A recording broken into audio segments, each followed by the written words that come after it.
देखिए साथियों, billion chapter में हम लोग सांद्रता को मापने की विभिन्न इकाइयों को पढ़ रहे थे ना। पिछला लेक्चर में हम लोगों ने मोलरता और मोललता के बारे में पढ़ लिया था। मोलरता क्या होता है, उसकी परिभाषा क्या है, वह किन किन चीजों पर निर्भर करता है, और मोललता क्या, इसके बारे में चर्चा आपके साथ की जा चुकी है। बोलिए हाँ या ना। अब विलयन के सांद्रता को मापने की विभिन्न इकाइयों में तीसरा जो हमारा सबसे महत्वपूर्ण इकाई है मेरे भाई, वो कौन है?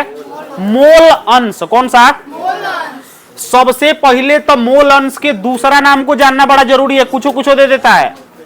मोल अंश का दूसरा नाम मोल प्रभाज भी है। क्या है मेरे साथियों? मोल अंश को मोल प्रभाज भी कहते हैं। क्या इस बात से आप सहमत हैं?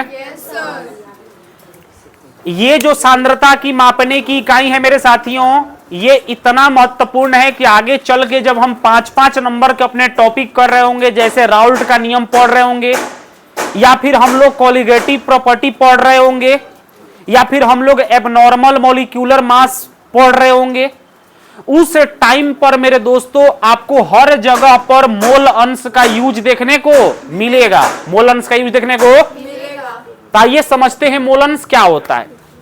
अगर समझ लेंगे इसको तो याद करना एकदम आसान हो जाएगा। मोलरता और मोललता की अपेक्षा थोड़ा सा इसके परिभाषा को याद करना टफ हो जाता है, लेकिन आप टेंशन मत लीजिए, है ना, हम टेंशन मत लो।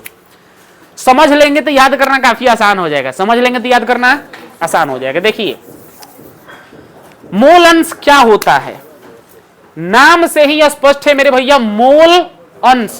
अरे नाम से क्या स्पष्ट है? मतलब कि विलयन के भीतर, विलयन के विलेय का कितना मोल अवेलेबल है, उसका कितना अंश अवेलेबल है, उसको मोल अंश कहेंगे। विलयन में विलेय का कितना अंश मौजूद है, कितना फ्रैक्शन मौजूद है, उसी को हम क्या बोलेंगे? नहीं समझ में आया होगा, बिल्कुल तनिको नहीं आया होगा, हम एकदम मानते हैं। सुनिए ध्यान से। मान लेते इस कक्षा में दो प्रकार के प्रजाति हैं, बालिका और बालक। ठीक है, हमको कहना होगा कि जो बालक हैं इनका कितना अंश मौजूद है इस क्लास में। तो अगर हम बालक और बालिका को मिलाकर 2 भाग मानते हैं, कितना भाग मानते हैं? तो उस 2 भाग में से 1 भाग बालक है, 2 भाग में 1 भाग, तो बोलेंगे कि 2 भाग में 1 भाग कौन है? बालक है। तब बालक लोगों का अंश इस क्लास में क्या 1/2 होगा? बोलो, टोटल 2 में 1 भाग लोग अवेलेबल है, टोटल 2 में 1 भाग अवेलेबल है। तब मोल अंश का मतलब ही सेम होता है कि विलयन के भीतर, विलयन के भीतर विलेय और विलायक में विलेय का कितना अंश मौजूद है, उसी को हम लोग विलेय का मोल अंश कहते हैं। विलेय का क्या कहते हैं? अगर परिभाषा की बात करें, परिभाषा से भी पहले थोड़ा समझो।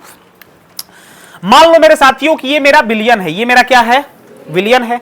इस विलयन में पहले से विलायक बी अवेलेबल था, पहले से विलायक बी क्या था? मौजूद था।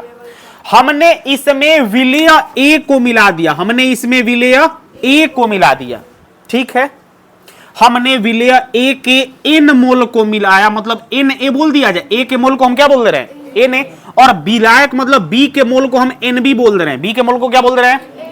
तो हमने विलायक बी में विलेय ए को मिला दिया, और हमें ज्ञात करना है कि हमारा विलेय ए का मोल अंश क्या है, मतलब कितना अंश अवेलेबल है।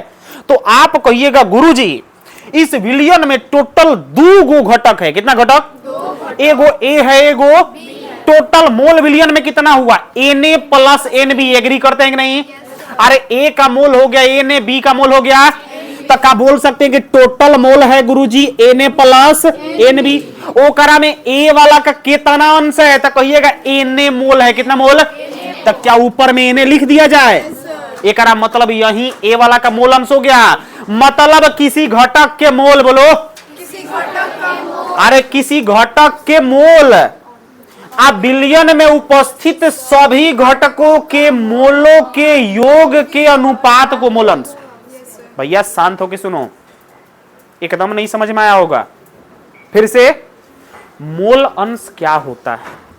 मोल अंश का मतलब हुआ कि विलयन में सभी घुले हुए पदार्थों में एक पदार्थ का कितना अंश मौजूद है, कितना भाग मौजूद है, that is known as mole fraction.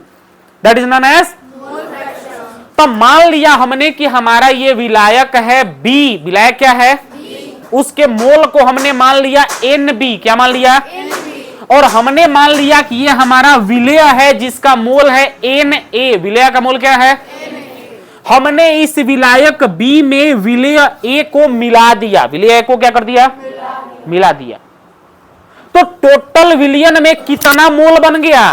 तो NB मोल विलायक का, Na मोल विलेय का। तो टोटल विलयन में क्या Na प्लस NB मोल बना। टोटल मोल को हमने नीचे लिख दिया, टोटल मोल को हमने क्या कर दिया? नीचे लिख दिया Na प्लस NB। अब इसमें पता करना है कि A वाला का कितना अंश मौजूद है, A वाला का कितना अंश। तो क्या A वाला के मोल को ऊपर लिखना पड़ेगा? तो A वाला का मोल को ऊपर लिख दिए। तो Na का मोल अंश निकालना था तो हमने लिख दिया Na और बटा में Na प्लस NB। नीचे में हो गया टोटल मोल और ऊपर में हो गया जिसका मोल अंश निकालना है उसका मोल। क्या क्लियर बात है? अब इसको परिभाषा में कैसे लिखेंगे गुरुजी? 2 नंबर में दे देता है कि मोल अंश से आप क्या समझते हैं। तो कैसे लिखेंगे?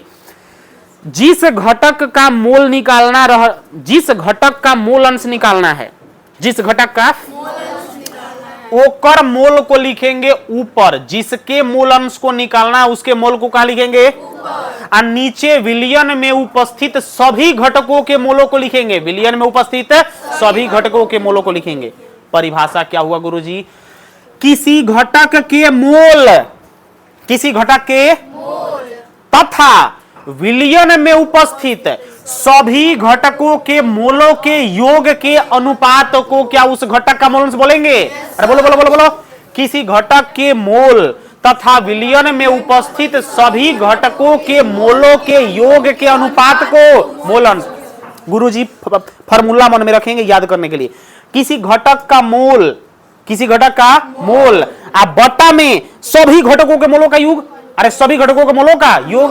तो किसी घटक के मोल ऊपर तथा विलयन में उपस्थित सभी घटकों के मोलों के योग के अनुपात को, अरे बट्टा का मतलब अनुपात को उस घटक का क्या कहेंगे? अरे गुरुजी ये तो A का मोल अंश आया, किसका मोल अंश आया? अगर कोई पूछ देता कि गुरुजी B का मोल अंश बताइए, केकर मोल अंश? अरे तो B के मोल अंश खातिर ऊपर मोल B का लेंगे कि A का लेंगे? तो ऊपर में हो गया B का मोल मतलब NB, यार बोलो।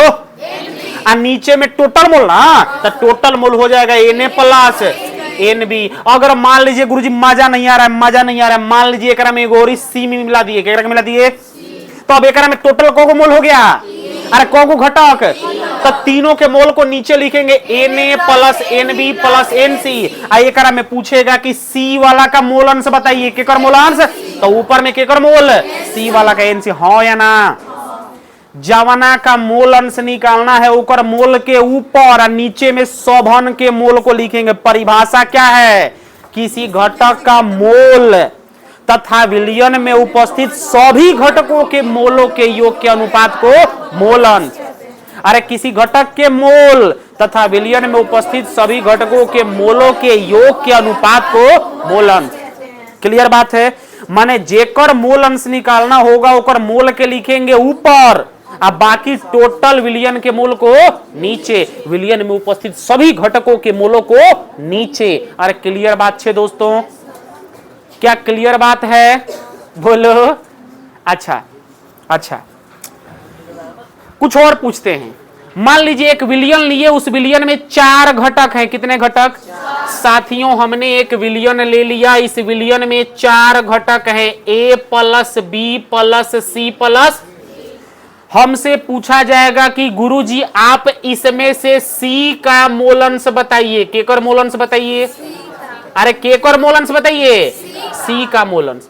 अरे गुरुजी आप तो हमको बता दिए हैं कि C का मोल अंश निकालना है, माने मोल ऊपर केकर? तो C के मोल को लिख दिए NC। क्या C के मोल को लिख दिए? अब बटा में 2 गो का मोल की, 3 गो का मोल की, 4 का मोल, चारों का मोल, चारों का मोल बोलो Na plus Nb plus Nc plus, एकदम क्लियर। कहेगा गुरुजी ना ना ना ना ना, डी का भी बताइए, क्या बताइए? अरे डी का मोल अंश बोलो, तो डी का मोल लिखेंगे ऊपर, बटा में बोलो Na plus Nb plus Nc या प्लस Nd। अरे 100% क्लियर। कहेगा गुरुजी एगो बात बताइए ना, मोलरता को आप लिख दिए बड़का एम से मजा आ गया, होते को नहीं लिखना पड़ा, होती को लिखना पड़ा। मोलरता को होते को ना लिखना पड़ा, छोटी को छोटा एम से लिखना पड़ा। क्या मोल अंश को दर्शाने के लिए भी कुछ जरूरत पड़ रहा है कि नहीं पड़ रहा है? मोल अंश को क्या दर्शाने के लिए कुछ जरूरत पड़ रहा है कि नहीं पड़ रहा है? तो मोल अंश को दर्शाने के लिए वो टर्म का यूज करते हैं जेकरा के लिखते हैं यक्स के नकिया टेढ़ करके, यक्स के नकिया टेढ़ करके, ये करे के बोलते हैं जीटा। क्या बोलते हैं? अरे बोलो मेरे लाडलो, मोल अंश को केकरा से दर्शाएंगे? जीटा से। केकरा से? जीटा से। एकरा मतलब ए के मूल अंश को लिखना होगा तो क्या जीटा ए लिख सकते हैं? बी के मूल अंश को लिखना होगा तो क्या जीटा बी लिख सकते हैं? अरे सी के मूल अंश को लिखना होगा तो जीटा सी लिख सकते हैं, हाँ या ना? क्या? अरे समझे मेरे दोस्तों, किसी घटक के मोल तथा विलयन में उपस्थित सभी घटकों के मोलों के योग के अनुपात को दोस्तों मोल अंश कहते हैं। क्या कहते हैं? मोल अंश को दर्शाने के लिए जीटा की पीठा, जीटा कोची, जीटा को एक्स वाई जेड में से केकरा से? एक्स से, बशर्ते एक्स के खाली नकिया को तनकी क्या कर देना है? टेढ़ कर देना है। क्या कर देना है? टेढ़ कर देना है। अरे क्लियर बात है मेरे दोस्तों, क्या इतना बात तुम समझे? बोलो, अरे बोलो बोलो बोलो, आगे आगे हल्ला नहीं। अब कहिएगा गुरुजी कुछ और बात बताइए, इतना बात तो मान लीजिए कि सब बताएगा, 2 नंबर में दे देगा अगर तो तनी खखोर के लिखेंगे तो बढ़िया रहेगा। ताइए 2 नंबर के अनुसार थोड़ा सा खखोरने का प्रयास करते हैं। देखिए इधर, क्या क्लियर बात है? चलिए भैया please please please please please शांत एकदम। अब आ जाइए, अब आ जाइए। देखिए इधर, अब एगो बात बताइए, अब एगो बात बताओ भैया, क्या समझे कि अगर ए का मूल अंश निकालना है गुरुजी, एकरा में ए और बी है, तो बोलो ए के मूल अंश को क्या हम जीटा ए लिख दे? अरे बोलो, क्या ए के मूल अंश को जीटा ए लिखे जी? तो बोलो जीटा ए का फॉर्मूला क्या होगा? ए का मूल मतलब एन ऊपर और नीचे में ए और बी दो को है ना, तो एन प्लस एन बी। अच्छा गुरुजी ए वाला तो बता दिए, क्या बी वाला में दिक्कत होगा? का दिक्कत होगा बोलो ना? एन बी बटा एन प्लस एन बी बटा एन प्लस एन बी। एगो बात आप देख रहे होंगे, एगो बात लौक रहा होगा, लुक लुक को ही बोलते लौक तो लौक रहा होगा कि अगर है जीटा ए में अगर जोड़ दिया जाए जीटा बी को, जीटा ए में क्या करके जोड़ दिया जाए? तो चलिए ना जोड़ते हैं गुरुजी।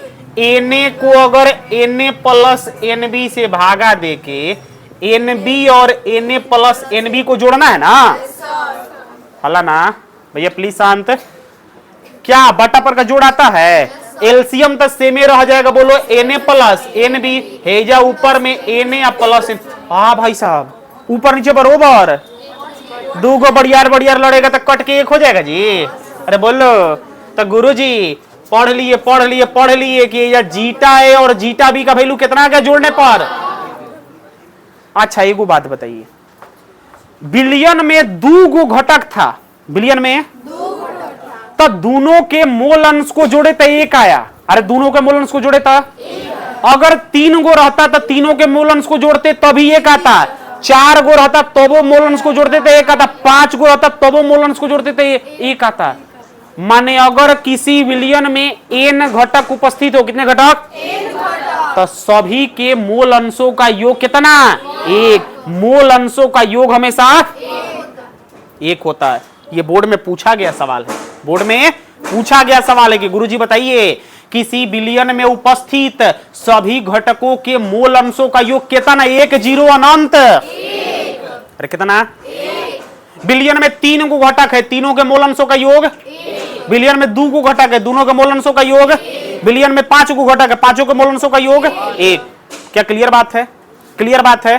तो विलयन में उपस्थित सभी घटकों के मोल अंशों का योग कितना? 1 होता है।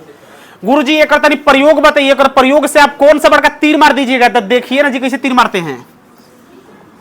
मान लीजिए एक विलियन में 2 घटक हैं। एक विलियन में कहेगा कि गुरुजी विलियन में 2 घटक हैं ए और बी। विलियन में कितने घटक? 2 घटक ए और कहेगा कि ए वाला का मूल अंश मान लीजिए कि 0.5 है। ए वाला का मूल अंश कितना है?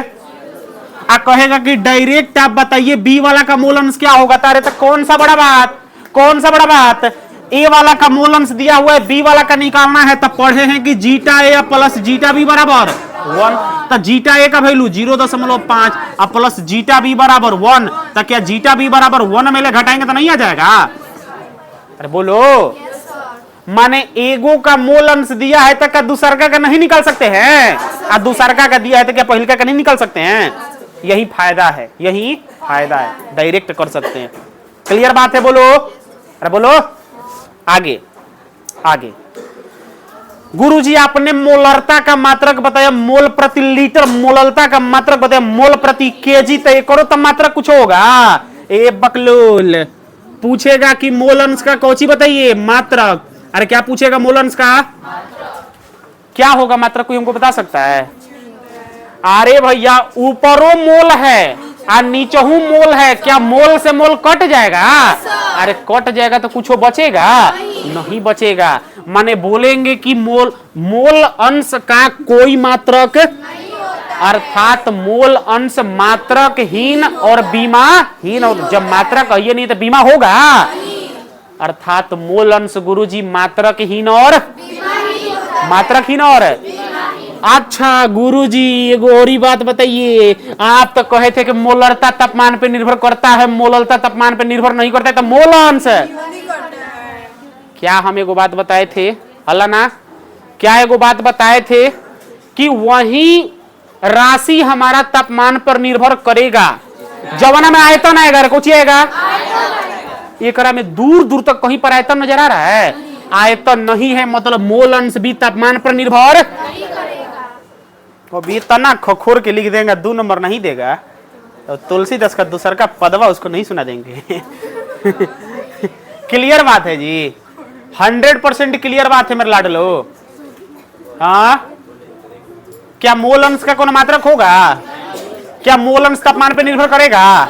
तो कोई एक गुरुजी है तना बतिया कोई एक जगह समेटे कैसे? तो सुनिए, उंगली पर पॉइंट गिनना है। हल्ला ना, एक शांत रहो एकदम। पूछेगा गुरुजी बताइए मोल अंश क्या है? अगर 2 नंबर में दे दे बोर्ड में तो क्या क्या लिखेंगे? तो उंगली पे लिखेंगे, उंगली पे गिन के। पहला लिखेंगे परिभाषा। पहला किसी घटक का मोल बिलियन में उपस्थित सभी घटकों के मोलों के योग के अनुपात को। दूसरा मोल अंश को केकरा से दर्शाते? जीटा से। ए के मोल अंश को जीटा ए, बी के मोल अंश को जीटा बी, सी के मोल अंश को जीटा सी। अरे लिख देंगे कि नहीं लिख देंगे? तीसरा गुरुजी, बिलियन में जितना घटक होगा सबहन के मोल अंशों का योग कितना? बिलियन में उपस्थित सभी घटकों के मोल अंशों का योग 1। क्या 3 गो बात हुआ? चौथा बात गुरुजी ऊपरों मोल है, नीचेहू मोल है, कोनो तापमान कोनो एक अरे क्या बोलते हैं? मात्रक। कोई मात्रक एक मतलब मात्रक नहीं है तब बीमा भी नहीं होगा, अर्थात मोल अंश मात्रक हीन और अरे 4 गो हुआ। बोलो। 5वां, ये कहीं पर भी आयतन पर निर्भर नहीं कर रहा है, अर्थात ये तापमान पर निर्भर। 5 पॉइंट याद रखो। पहला परिभाषा, दूसरा सूचित के तरह से करते हैं, तीसरा सभी घटकों के मोल अंशों का योग है, चौथा मात्रक हीन और बीमाहीन, 5वां तापमान पर निर्भर। हाँ या ना? 2 नंबर में आएगा तो खखोर दीजिएगा जी, कोई दिक्कत? अच्छा एक और ही बात पूछे, 2 बात पूछे। अच्छा रुक जाइए, 2 को बात पूछ लेते हैं। चलो सुनो इधर ध्यान से। मान लीजिए हमने एगो विलियन लिया, हल्ला ना। मान लीजिए हमने 1 बिलियन लिया। मान लीजिए हमने एक क्या लिया? क्या कर रहा है जी? मान लीजिए हमने 1 विलियन लिया। इस विलियन में हमने 2 घटक ले लिया, एगो ए ले लिया, एगो हमने ए ले लिया और हमसे कहा जा रहा है कि इसमें ए का मूल अंश जो है, ए का, मान लीजिए ए का मोल अंश हमसे कह दिया गया कि 5/8 है। ए का मोल अंश हमसे क्या कह दिया गया? तो कोई आपसे कहेगा कि गुरुजी एक से आपको क्या समझ में आ रहा है? हमें कोई कह दिया कि विलयन में 2 घटक हैं, एगो ए है एगो बी है, और उसमें से ए का मोल अंश 5/8 है, तो इसका क्या अर्थ हुआ? इसे क्या समझ रहे हैं आप? तो एकरा मतलब हम ये समझे गुरुजी कि ए का मोल अंश 5/8 दिया है, तो जब ए का मोल अंश निकालना होता है तो ऊपर में हम ए का मोल लिखते हैं और नीचे में टोटल मोल। एकरा मतलब गुरुजी ए का मोल 5 मोल है और विलयन में सभी घटकों का मोल तक बी का मोल पूछेगा तो डायरेक्ट का 3 नहीं लिख देंगे? अरे हाँ या ना? कोई कहेगा कि गुरुजी बी का मोल अंश कोनो विलयन में 7/10 है, तो एक और अर्थ बताइए। क्या बताइए? क्या समझ, क्या निष्कर्ष निकाल पा रहे हैं आप? तो कहिएगा गुरुजी बी का मोल अंश है 7/10। मोल अंश लिखे खातिर हम ऊपर लिखते हैं ओकर मोल, नीचे में विलयन में उपस्थित सभी घटकों का मोल। एक मतलब 7 है बी का मोल, 7 केकर मोल है और 10 केकर मोल है सभी घटकों का मोल, तक ए का मोल आ जाएगा। अरे तो जब टोटल मोल 10 है ओकरा में से बी का मोल 7 है तो ए का मोल 3 होगा। 100% क्लियर, पूरी तरीके से क्लियर। मोल अंश आप 100% समझ गए, गड़बड़ नहीं होगा। चलिए, कोई है जो खड़ा होकर के हमको बता सकता है मोल अंश के बारे में 5 पॉइंट जो हम गिने हैं? बोलो, खड़ा हो जाओ, नंदिनी कुमारी खड़े हो जाओ, बोलो। विलयन में उपस्थित किसी घटक का मोल अंश उस घटक के मोल तथा विलयन में उपस्थित सभी घटकों के मोलों के योग का अनुपात। Very good. और मोल अंश को जीटा के द्वारा सूचित करते हैं। वेरी गुड, जीटा से दर्शाते हैं। और विलयन में उपस्थित सभी घटकों का मूल अंशों का योग 1 होता है। Very good. और मूल अंश मात्रक विलीन तथा बीमा विलीन होता है। Very good. और मूल अंश तापमान पर निर्भर नहीं करता। Very good, very good. Clapping हो जाए इनके लिए। वेरी गुड, बैठ जाइए। कितना बढ़िया बच्ची बताइए जी, कितना बढ़िया बच्ची बताइए। अरे 5 पॉइंट का सब नहीं गिन देगा जी। अरे गुरुजी कोनो घटक का मोल विलयन में उपस्थित सभी घटक के मोल के योग का अनुपात क्या कहलाएगा? मोलन। मोलंश को जीटा से कि पीठा से? जीटा से। और सभी घटकों का मोल अंशों का योग 1 की 2 की 3 की 4 है 1। अरे कोई को घटक रहेगा डरवा देगा, कोहेगा एगो विलयन में 100 को घटक है, 100 के मोल अंशों का योग क्या होगा? 1 2 100 250। कितना कहेगा? एगो का 1 होता है, 100 का 100 होगा का? नहीं, सभी घटकों का मोल अंशों का योग 1। अच्छा, एक ऊपरो मोल है नीचे मोल है तो कोई मात्रक? एक मतलब मात्रकहीन है और बीमाहीन है। तापमान पर निर्भर करता है कि नहीं करता है? गुरुजी नहीं करता है, क्योंकि कहीं भी आयतन नहीं आ रहा, आयतन का टर्म नहीं आएगा, तापमान पर निर्भर। अच्छा, कहीं पर लिखा हुआ है कि ए वाला का मोल अंश जो है गुरुजी वह 5/10 है। इसका मतलब क्या हुआ कि एक मतलब ए का मोल 5 मोल है और विलयन में उपस्थित टोटल मोल कितना है? 10 है। एक मतलब बी वाला का मोल कितना होगा? 5 होगा। विकसित हो गया। चलिए, क्लियर बात है। इसको अब लिखेंगे मेरे दोस्तों। तो आज वर्ग में इतना ही, बाकी अगले क्लास में और अगले लेक्चर में इसको देखेंगे, ठीक है? चलिए, आ जाइए, स्टार्ट करो। अब हेडिंग डालो, लिखना मोल अंश।